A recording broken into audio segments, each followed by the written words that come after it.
mapagpalang umaga po sa ating lahat. Muli ako si Mieta Sebastian and welcome to our daily devotion with Pastor Russell Ocampo. And today our devotion talks about armor of God, sword of spirit. And our scripture is all about Ephesians chapter 6 verse 17b. NIV version, and the sword of the spirit, which is the word of God.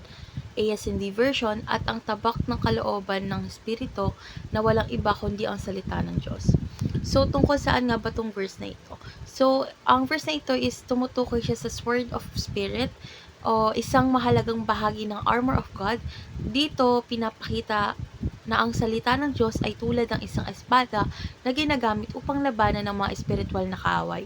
So, ang Espiritu Santo ang nagbibigay sa atin ng kakayahang gamitin ang salita ng Diyos para sa ating pagtatanggol. So, laban sa kasamaan at para sa ating pag-ulan sa pananampalataya. So, dadako na tayo sa ating teaching. So, our first teaching is Jesus strikes the internal to change the external. So, si Jesus ay gumagamit ng salita ng Diyos upang baguhin muna ang ating puso at isip or isipan bago maganap ang anumang panlabas na pagbabago. So, yung tunay kasi na pagbabago sa labas ay nagmumula sa isang pusong napuno ng mga katotohanan or napuno ng mga katotohanan mula sa Espiritu Santo. So, second teaching is Jesus transforms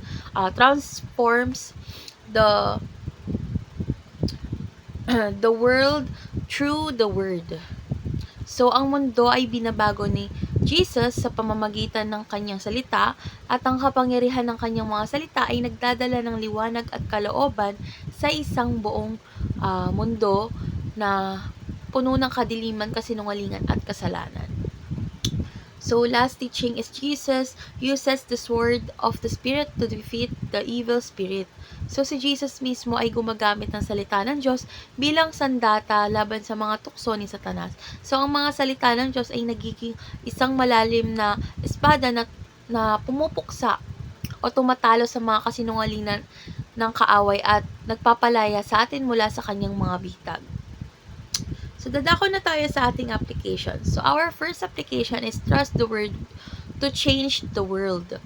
So, wag kayo malilito. Trust the word to change the world. So, mahalaga na tayo ay magtiwala sa kapangyarihan ng salita ng Diyos upang baguhin ang ating mga buhay at ang mundo sa paligid natin. So, hindi sa ating sariling lakas, kundi sa pagtubay ng Espiritu Santo or ng Espiritu at sa kanyang mga salita, tayo ay magtatagumpay.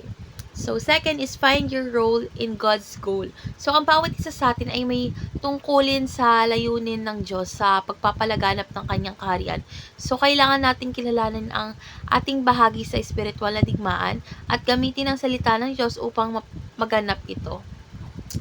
So, last application is use the Spirit's word to strike Satan horde.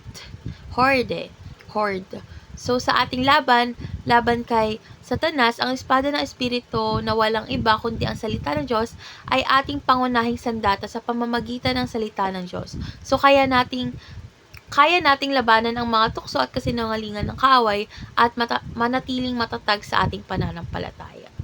So, dadako na tayo sa ating last part, which is discussion. And our discussion is all about how can we use the sword of the Spirit in our spiritual warfare.